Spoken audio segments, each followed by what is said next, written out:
You slept 8 hours last night, maybe even 9, and you still woke up feeling like you had not slept at all.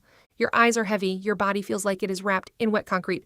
You pour your coffee, and you stand there wondering what is wrong with you. Here is what I want you to hear today. Nothing is wrong with you, but something is off inside your body, and your exhaustion is the evidence. Waking up tired is not laziness. It is not weakness. It is your body sending you a message in the only language it knows how to speak. Today, we are going to decode that message together. Welcome back to the Living Simpler podcast. I am Amy Mewborn, and this is the place where we stop settling for surviving and start building a life that actually feels like living.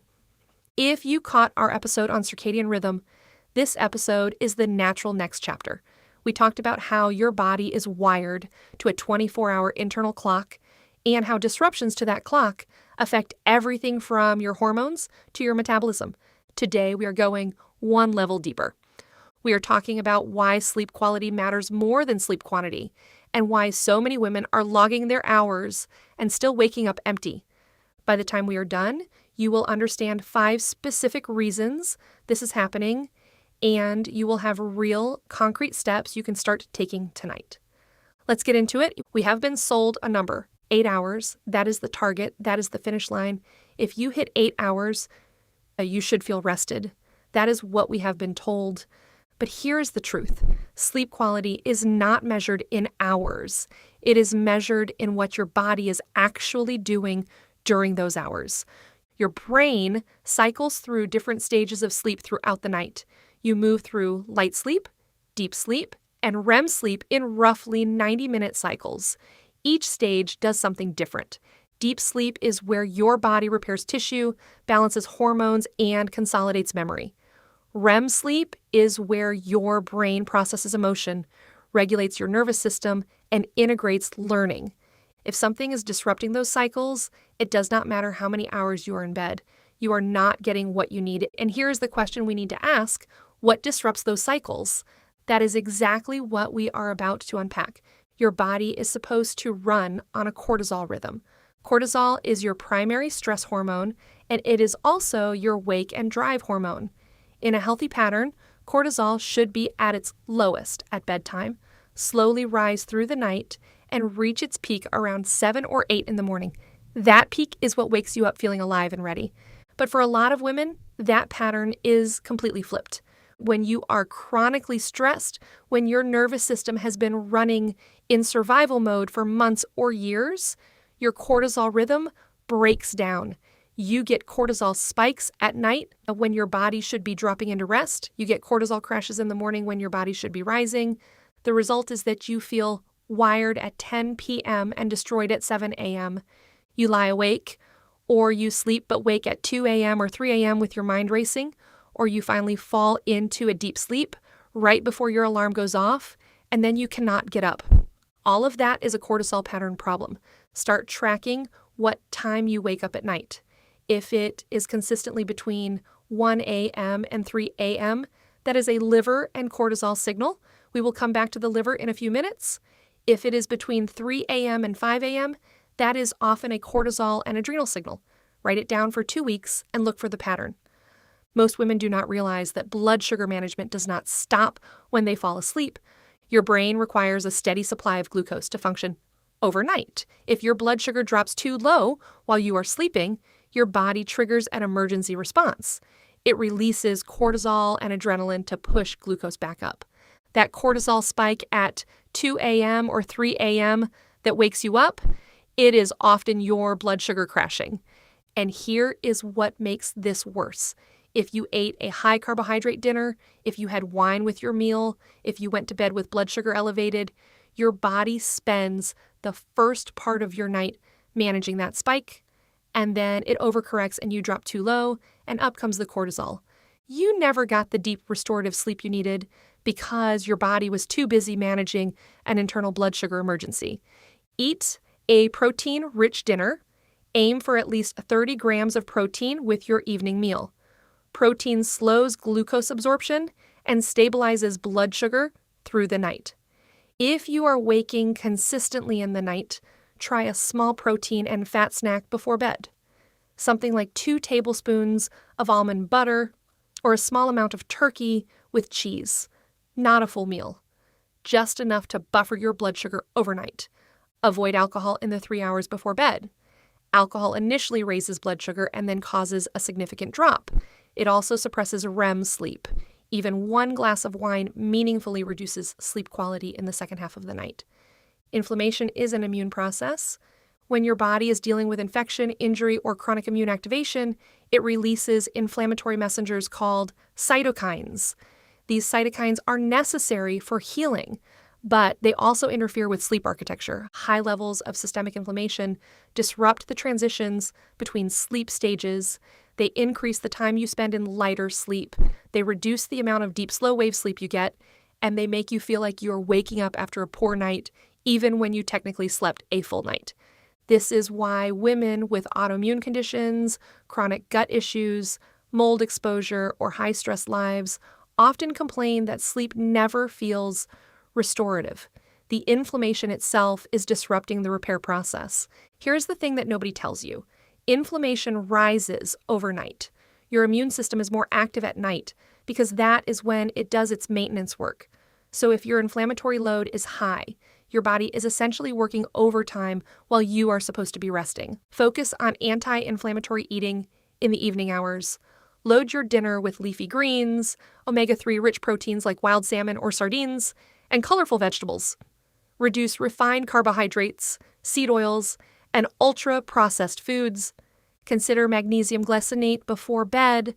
Magnesium is involved in over 300 enzymatic reactions in the body, including the regulation of inflammation and nervous system relaxation. Most women are deficient. 300 to 400 milligrams of magnesium glycinate before bed supports both sleep depth and inflammation management.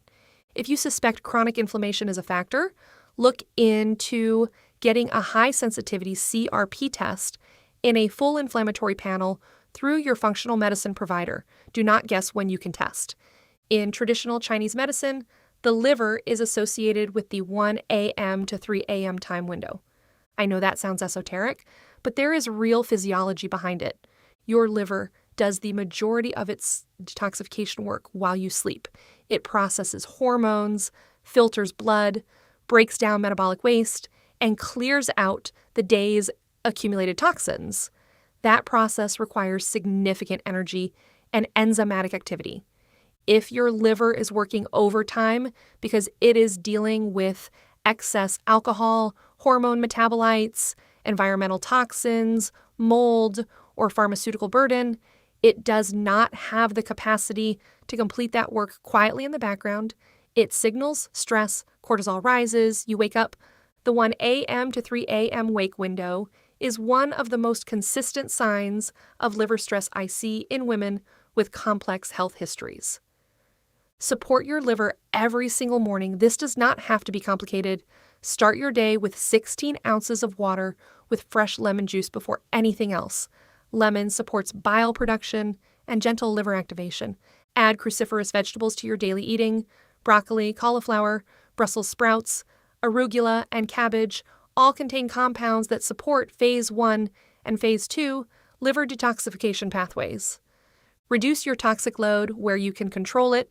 Switch to cleaner personal care products. Filter your water. Choose organic where it matters most, especially the dirty dozen fruits and vegetables.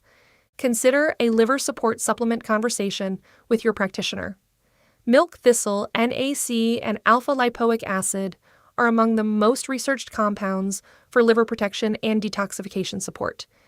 Your nervous system has 2 primary modes: sympathetic activation, which is your fight or flight response, and parasympathetic activation, which is your rest, digest, and repair response. Sleep requires parasympathetic dominance. Your body has to be able to downregulate, to shift out of threat mode, to feel safe enough to let go of vigilance.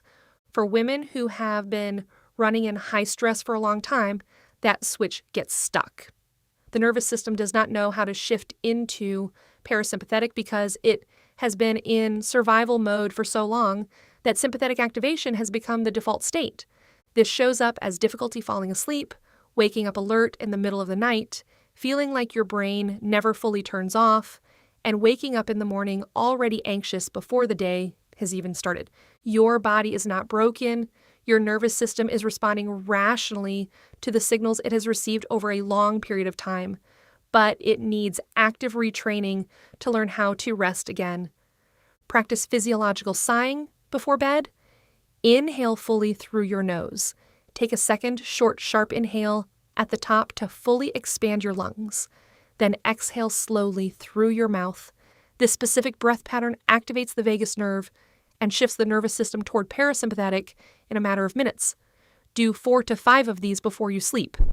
Create a wind-down protocol that begins at least 60 minutes before sleep. This means screens down, lighting dimmed, temperature cooled to between 65 and 68 degrees Fahrenheit, and a clear transition signal that tells your nervous system the day is over. Limit input in the evening hours. News, social media, emotionally activating content, difficult conversations, and work emails all keep the sympathetic nervous system engaged. Your nervous system cannot differentiate between a stressful email and a physical threat. Information is stimulation. Protect your wind-down window like it is medicine, because it is. Here's what I want you to take away from today. If you are waking up exhausted after a full night of sleep, you are not lazy. You are not weak. You are not aging poorly.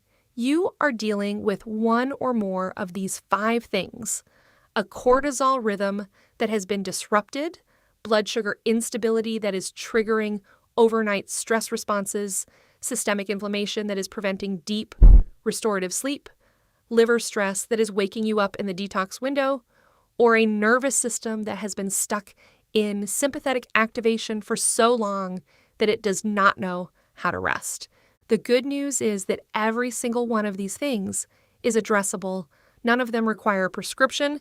None of them require something extreme. They require understanding what is happening and taking consistent, targeted action over time. Start with one thing from today. Pick the section that resonated most. Implement just that piece for 2 weeks. Track how you feel and then layer in the next. This is not about overhauling your entire life tonight. It is about beginning to speak your body's language and taking one step toward real rest. If this episode connected with you, I want to invite you to 2 things. First, share this episode with a woman in your life who keeps saying she is exhausted. She needs to hear this. Second, if you are ready to go deeper on your hormone health, your sleep, and your nervous system, the Living Simpler Collective is where we do this work together. We have protocols, community, and real guidance for women who are done with surface level wellness. The link is in the show notes. Thank you for spending this time with me today. You deserve to wake up feeling rested.